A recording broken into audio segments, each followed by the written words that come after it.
Hi viewers, எல்லோருக்கும் வணக்கம். இன்னைக்கு மகாநதி தொடர்கதையில் அம்மு பாப்பா ஸ்கூல் கிளம்புறாங்க.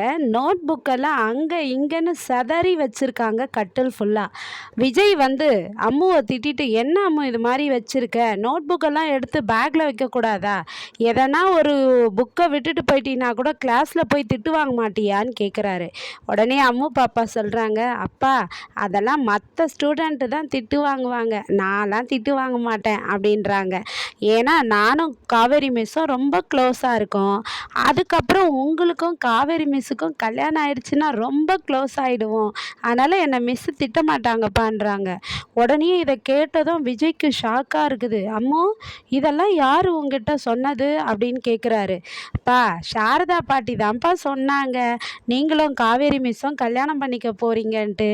எப்பப்பா நீங்களும் மிஸ்ஸும் கல்யாணம் பண்ணிப்பீங்க, நான் வேணா மிஸ்ஸை கேட்கட்டுமா அப்படின்னு சொல்லி கேட்குறாங்க அம்மு பாப்பா. உடனே அவர் சொல்கிறாரு, விஜய் அதெல்லாம் ஒன்றும் வேண்டாம், அதெல்லாம் அப்பாவே பார்த்துக்கிறேன் அப்படின்னு சொல்கிறாரு. அதுக்கப்புறம் அப்பா அதாவது நீங்கள் என்கிட்ட என்ன சொன்னீங்க, அம்மா எப்போவா இருந்தாலும் என்னை பார்க்க வருவாங்கன்னு தானே சொன்னீங்க, ஆனால் ஏன்பா இன்னும் அம்மா என்னை பார்க்க வரவே இல்லை அப்படின்னு கேட்குறாங்க அம்மு பாப்பா. அதுக்கு விஜய் வந்து, அம்மா உன்னை பார்க்க வரல அது இருக்கட்டும், ஆனால் நீ அம்மாவை பார்க்குறியா அப்படின்னு சொல்லிட்டு அவர் மொபைல்லேருந்து ஃபோட்டோவை காட்டுறாரு, சீமந்த ஃபோட்டோவை அம்மு பாப்பா கிட்ட. அப்பா என்னப்பா இது, மிஸ்ஸு மாதிரியே இருக்காங்க அம்மா, மிஸ்ஸு தான் எங்கள் அம்மாவா அப்படின்னு சொல்லி கேட்குறாங்க விஜய் கிட்ட. விஜயும் ஆமாம் காவேரி மிஸ்ஸு தான் உங்கள் அம்மா, இவங்க தான் அப்படின்னு சொல்கிறாரு. அப்போ இவங்க உண்மையாகவே எங்கள் அம்மா தானா அப்படின்னு கேட்குறாங்க. அப்படி தான் வச்சுக்கோ அப்படின்னு சொல்கிறாரு விஜய். ரொம்ப சந்தோஷம்ப்பா எனக்கு அப்படின்னு சொல்லிட்டு போகிறாங்க, ஸ்கூலுக்கு போகிறாங்க. அதுக்கப்புறமா வந்து காவேரியோடைய அம்மா வந்து பிரின்ஸ்பலை பார்க்க வராங்க. அப்போ பிரின்ஸ்பால் கிட்ட அப்பாயின்மெண்ட்டு வாங்கி தான் பார்க்கணும், ஆனால் நீங்கள் மிஸ்ஸோட அம்மான்றதுனால உங்களை பார்ப்பாங்கம்மா, நீங்கள் போய் பாருங்கன்னு வாட்ச்மேன் சொல்லி அனுப்புகிறாரு. அப்புறம் உள்ளே போயிட்டு பிரின்ஸ்பலை பார்க்குறாங்க. மேடம் நீங்கள் காவேரியை வந்து அவங்க கிளாஸ் பொண்ணு அம்முக்கிட்ட ரொம்ப க்ளோஸாக இருக்கேன்னு திட்டினீங்களாமே, இதில் என்ன மேடம் இருக்குது, சொந்த பிள்ளைக்கிட்ட ஒரு தாய் அப்படி தானே அன்பாக இருப்பா அப்படின்னு சொன்னதும் பிரின்ஸ்பாலுக்கு வந்து ஷாக் ஆயிடுறீங்க, என்ன சொல்கிறீங்க நீங்கன்றாங்க. அப்புறம் அவங்க வாழ்க்கையில் நடந்தது எல்லாத்தையும் சொல்கிறாங்க.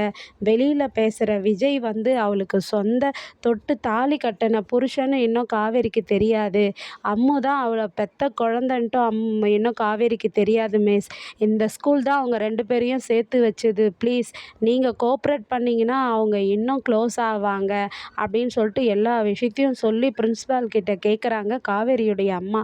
உடனே பிரின்ஸ்பல் இதெல்லாம் எனக்கு தெரியாது, இப்படின்னு தெரிஞ்சிருந்தா நான் அப்படி பேசியிருக்க மாட்டேன் அப்படின்றாங்க. சரிங்க மிஸ் நான் போயிட்டு வரேன்ட்டு சொல்லிட்டு ரூமை விட்டு திறந்துக்கிட்டு வெளியே வராங்க. கதவை திறந்துக்கின்னு காவேரி எதிர்க்க வந்துடுறாங்க. அம்மா நீ எதுக்கு இங்கே வந்தேன்னு கேட்குறாங்க.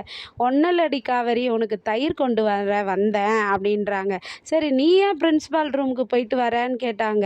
ஏய் அவங்க தானே பெரியவங்க, அவங்கள கேட்டுட்டு தானே உன்னை பார்க்கணும், அதான் கேட்டேன்றாங்க. அப்புறம் காவேரி உள்ள பிரின்ஸ்பல் மேடம் கிட்ட போய் பேசுகிறாங்க. மேடம் அம்மா வந்தாங்களே எதனா உங்ககிட்ட சொன்னாங்களான்னு. இல்லை காவேரி அதெல்லாம் சொல்லலை, ஆனால் காவேரி சாரிம்மா, நான் வந்து நீ அம்மு கிட்ட வந்து ரொம்ப கேர் எடுத்துக்கிறேன்னு தப்பாக டீச்சர்லாம் சொன்னதை வச்சு உன்னை தப்பாக பேசிட்டேன், ஆனால் இப்போ புரிஞ்சுக்கிட்டேன், ஒரு அம்மா இல்லாத குழந்த மேலே நம்ம தான் கேர் எடுத்துக்கணும், நீ தான் இனிமேல் அந்த குழந்த மேலே ஃபுல் கேர் எடுத்துக்கணும், அவங்க பேரண்ட்டுக்கிட்டேயும் சொல்லிவிடு நான் இப்படி சொன்னேன்னு சொல்லிட்டுன்னு சொல்கிறாங்க. உடனே அம்முவும் காவேரியும் ஸ்கூல் முடிஞ்சதும் கை கற்றுட்டு ஜாலியாக பேசிக்கிட்டு வராங்க. பேசிட்டு வரும்போது விஜய் பார்க்குறாரு, என்னங்க நேற்று தான் உங்கள் பிரின்ஸிபல் திட்டினாங்கன்னு சொன்னீங்க, இப்போ என்னென்னா ஜாலியாக ரெண்டு பேரும் பேசிக்கிட்டு வரீங்க, அம்மு வா வா அவங்க பார்க்கறதுக்கு முன்னாடி நம்ம போயிடலாம் அப்படின்றாரு. உடனே காவேரி சொல்கிறாங்க, இல்லைங்க சார் நேற்று அப்படி தான் சொன்னாங்க மேடமு, ஆனால் இன்றைக்கி வந்து நீ தான் ஃபுல்லாக கேர் எடுத்துக்கணும் பாப்பா மேலே, இதை நீ அவங்க பேரண்ட்ஸ்கிட்டேயும் சொல்லிடணும் சொன்னாங்க சார் அப்படின்றாங்க.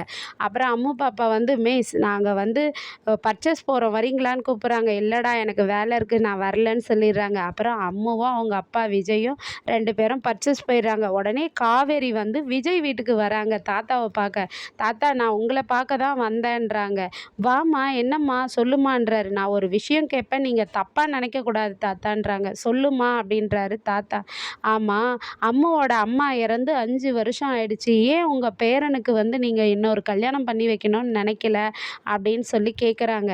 நான் நினச்சேன்தாம்மா, ஆனால் அவன் இன்னும் அவள் கட்டின பொண்டாட்டியே நினச்சிக்கிட்டு இருக்கானே அப்படின்னு சொல்கிறாரு தாத்தா. இதை ஷாக்காக கேட்குறாங்க காவேரி மிஸ். நாளைக்கு இன்னும் இதனால் என்ன நடக்கும்ன்றத பொறுத்திருந்து வெயிட் பண்ணி பார்ப்போம். நன்றி, பாய்.